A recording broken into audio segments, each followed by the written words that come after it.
बोलो गीता भगवान की जय। बोलो गुरुदेव महाराज की जय।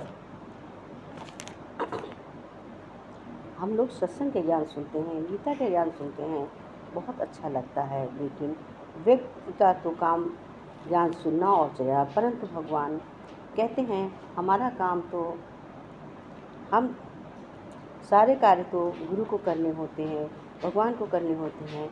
इंसान का तो काम है तकिया को लगाना और सो जाना। परंतु जब हम तकिया लगाते हैं तो उस समय भी हमारी इंद्रियां, हमारा शरीर कार्य करता रहता है। कैसे? इंद्रिया का हमें कुछ नहीं करना होता है। कृष्ण ने अर्जुन से बोला, हे अर्जुन, धर्म में व्यक्त तो हम लोग नहीं समझ पाते हैं, पर धर्म क्या है? हिंदू, मुसलमान, सिख, ईसाई कोई भी गुरु ज्ञान ले सकता है। गीता का ज्ञान में कोई धर्म अलग नहीं है, ये ज्ञान सबके लिए बराबर है। जैसे गीता हम स्वयं पढ़ते हैं तो हम ज्ञान को कम अर्जित कर पाते हैं, पर हम किसी सत्संग में सुनते हैं, गुरु से सुनते हैं, तो अपने गुरु के मुख द्वारा जब हम सुनते हैं तो हमें ज़्यादा अच्छा लगता है, ज़्यादा आनंद आता है, बहुत अच्छा लगता है। इसका कारण है गुरु या सत्संग सुनाने वाला ज्ञान का इतना सरल कर देता है कि सीधा समझ में आने लगता है, और जिससे कि हमारा रुझान बढ़ने लगता है। यही कारण है कि गुरु की ओर हम सत्संग सुनते सुनते खींचते चले जाते हैं। कृष्ण भगवान कहते हैं जहाँ पर मंदिर बना है वहीं पर मस्जिद भी तो बनी है, पर कोई भेदभाव नहीं है। इससे हमें लगता है कि हमें आपस में कोई भेदभाव नहीं करना चाहिए। बॉर्डर लाइन तो हमने स्वयं बनाई है। हमारा देश है, हमारा ये है, हमारा घर है, ये जात है, ये बात है, ऐसा करना, लड़ाई करना अच्छी बात नहीं है। गीता भगवान कहते हैं कि कुछ अलग नहीं बनाया है हमने तो सब एक जैसा बनाया है। बॉर्डर लाइन तो तुम लोगों ने खींची है, हमने तो सब एक जैसा बनाया है। हमारी गाइडलाइन सब एक है। जैसे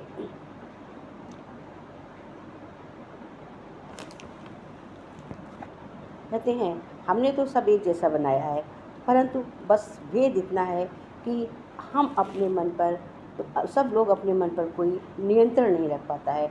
सबसे बड़ी चीज़ है कि मन पर नियंत्रण रख जाए। अनियंत्रित मन हमें जीवन में नकारात्मक की ओर ले जाता है, नियंत्रित मन हमें नकारात्मक की ओर ले जाता है, से बचाता है। नियंत्रित मन हमें जीवन में नकारात्मक की ओर ले जाता है, और नियंत्रित मन हमें इस नकारात्मक से बचाता है। हमें कहता है नकारात्मक में मत जाओ। आत्म जागरूकता मन में नियंत्रित करने का सबसे अच्छा तरीका है मन को नियंत्रित करना। एक दिन काम नहीं है, इसके लिए नियमित और व्यवस्थित साधना की आवश्यकता होती है। जब ये नियमित हो जाता है तो अंदर से ऐसा महसूस होता है जैसे परमात्मा की प्राप्ति हो गई है। आपका शरीर एक हथियार है और इसे अधिक मजबूत बनाने का विचार करना चाहिए। आप केवल अपने मन शरीर को मजबूत बनाने का विचार कीजिए। इससे आप जीवन के महासागर को पार करने में सक्षम होंगे।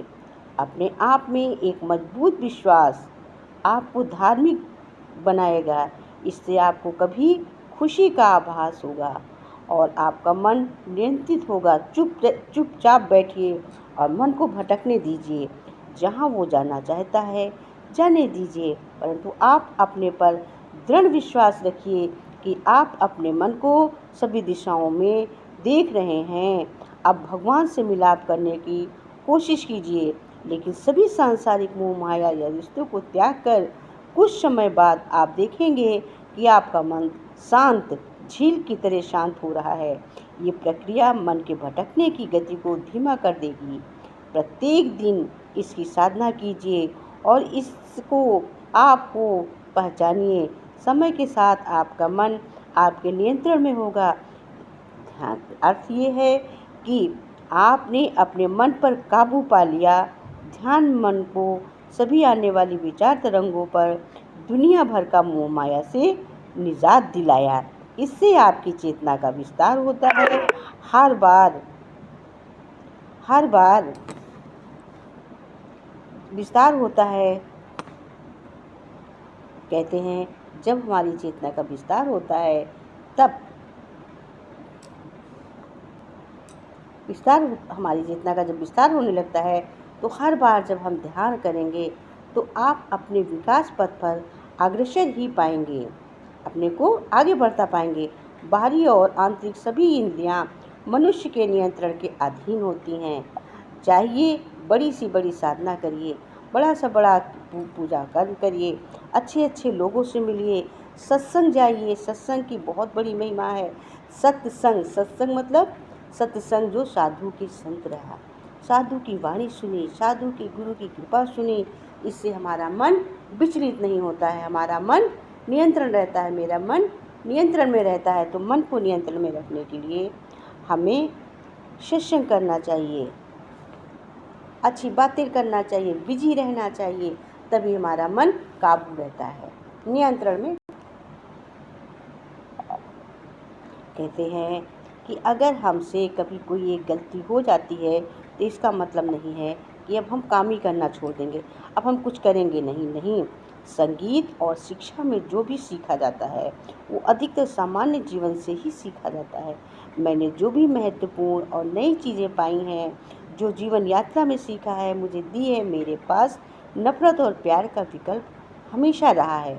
मैंने प्यार को चुना और ये कई बार जब जब मैं कोई धुन बनाने के लिए सीखता हूँ तो पहले मुझे पता होता है कि मुझे क्या करना है, लेकिन जब मैं काम शुरू कर देता हूँ तो सब गड़बड़ होने लगता है, धुन बन जा पाती है।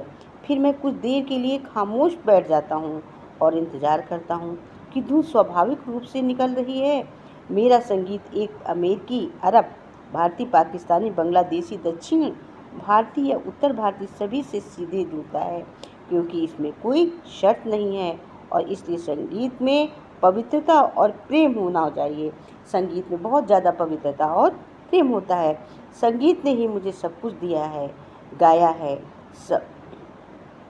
कहते हैं सम्मान आजकल प्रेमी, प्यार पैसा प्रसिद्ध और कई अन्य चीज़ें।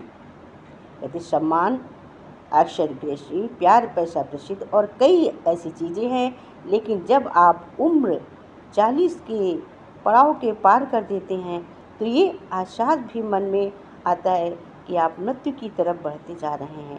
ये डर कई लोगों को कई चीज़ों से करने को प्रेरित करता है। मैं हमेशा कोशिश करता हूँ कि उन चीज़ों पर ध्यान लगाऊँ जो मुझे प्राप्त हुई हैं। जो नहीं मिला उस पर नहीं, कई बार कुछ गलतियाँ हो जाती हैं। अगर कुछ बुरा हो गया है तो उसके बदले में हमें अच्छे काम करके क्षतिपूर्ति कीजिए। मान लीजिए अगर एक संख्या में बुरी चीज़ें हुई हैं तो मुझे हमेशा लगता है कि 10 या 20 गुना अच्छी चीज़ें करूं। हमेशा साहसी बने, हमेशा कार्य करने की सीखें, अपना साहस न तोड़ें। गलती हो गई तो हो गई, आगे से मैं अब अपने को संभालूंगा, आगे से मैं अपने को अच्छा बनाऊंगा। ये नहीं कि एक गलती हो जाए तो हम 10 गुना गलती करें या हम काम ही करना छोड़ दें। ऐसा नहीं करना चाहिए। जब हमारे से गलती हो जाए, चलो ठीक है, कोई बात नहीं, हम गुरु पे सौंप के मुस्कुराते रहें। जब हम गुरु पे सौंप के मुस्कुराते रहेंगे तो गुरु हमारी गलतियों को माफ़ कर देगा। वो गलती की जगह हमें खुशी मिल जाएगी। इसलिए हमें अपना सब कुछ गुरु को सर्वस्व सौंप देना। कहते हैं कि कर्म तो इसीलिए कहा गया है कि कर्म और भाग्य। एक बार देवऋषि नारद बैकुंठ धाम गए। वहाँ उन्हें भगवान विष्णु को नमन किया। नारद जी ने श्रीहरि से कहा, प्रभु, पृथ्वी पर आपका प्रभाव कम हो रहा है। धर्म की राह पर चलने वालों की कोई अच्छा फल नहीं मिल रहा है। जो पाप कर रहे हैं उनका भला हो रहा है।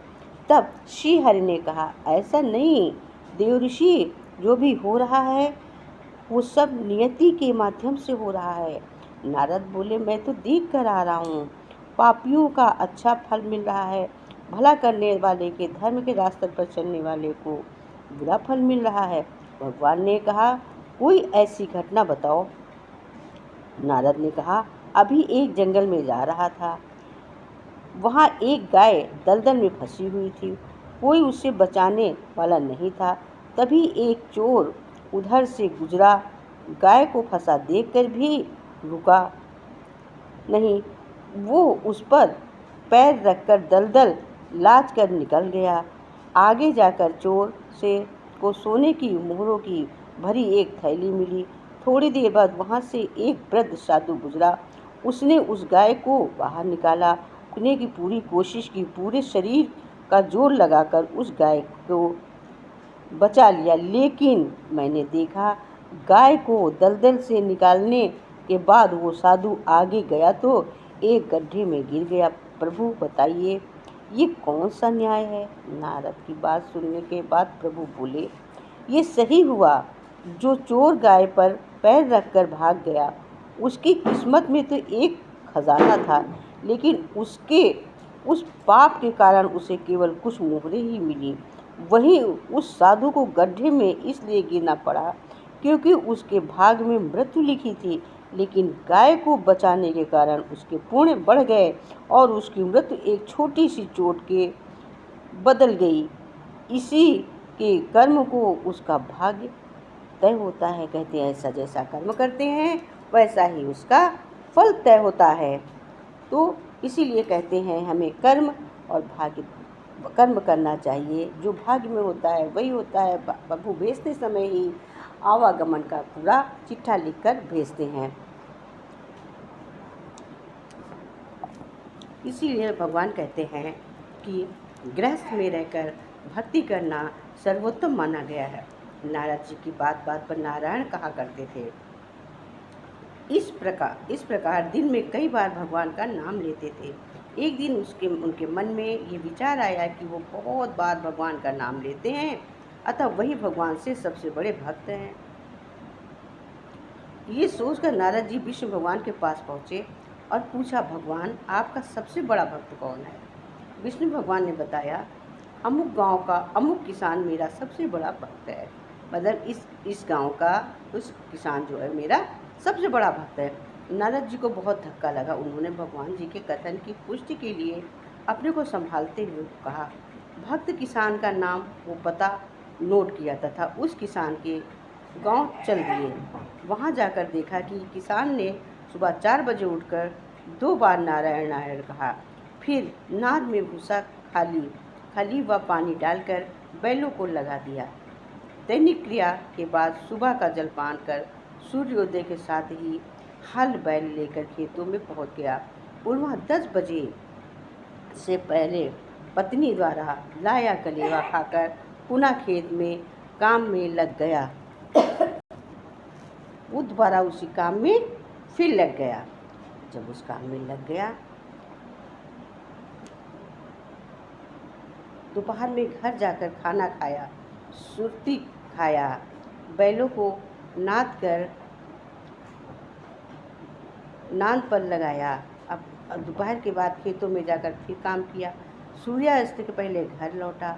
हाथ मुंह धोकर उसने प्रभु की आराधना करते हुए कहा, नारायण नारायण कहकर वो सो गया। तो ये देखकर प्रभु से पूछे तो प्रभु ने कहा कि उसकी दिनचर्या है। बोले कि प्रभु आपको ये इतना प्रिय है। फिर प्रभु के पास आए, बोले हाँ। कहे कि देखा कि हाँ क्या हुआ? कहे कि प्रभु वो तो कुछ भी नाम नहीं लेता, वो तो दिन भर काम में ही लगा रहता है और आप कहते हैं कि वो बड़ा भक्त है। बोले उसकी दिनचर्या देखो, वो सुबह जगते ही नाम लेता है, खेतों में 4 बजे पहुंच जाता है, काम करता है, फिर कलेवा करता है, फिर बैलों को नादता है, फिर काम करता हुआ आता है, फिर शाम को आता है, बेचारा खेत पे जाता है, फिर वो सोते समय नारायण नारायण कह के सोता है। और तुम जब कोई कहीं काम से जाते हो तब नारायण नारायण करते हो। वो तो मुझे उठते और सोते नाम लेता। तो कहते हैं जो उठते और सोते नारायण का नाम लेता है वो सारी पूजा सादा हो जाती है। कहते हैं सबसे बड़ा गृहस्थ में रहकर काम करते हुए, गृहस्थी करते हुए, अपना परिवार चलाते हुए, दूसरों का भरण पोषण करते हुए जो पूजा आराधना की जाती है वो सबसे बड़ी पूजा होती है। पूजा का मतलब ये नहीं है कि साधु बनकर धूनी रमाकर पूजा की जाए, किसी मठ में बैठ के पूजा की जाए। गृहस्थ भक्ति सबसे बड़ी भक्ति है। गृहस्थ से बड़ी कोई भक्ति नहीं है। सर्वोपरि भक्ति गृहस्थ भक्ति। इसीलिए गुरु कहते हैं सबको भक्ति करने के लिए गृहस्थ होना बहुत आवश्यक है। गृहस्थ आदमी ही सच्चा भक्त बन सकता है और गृहस्थी में रहकर ही सच्ची भक्ति की जा सकती है।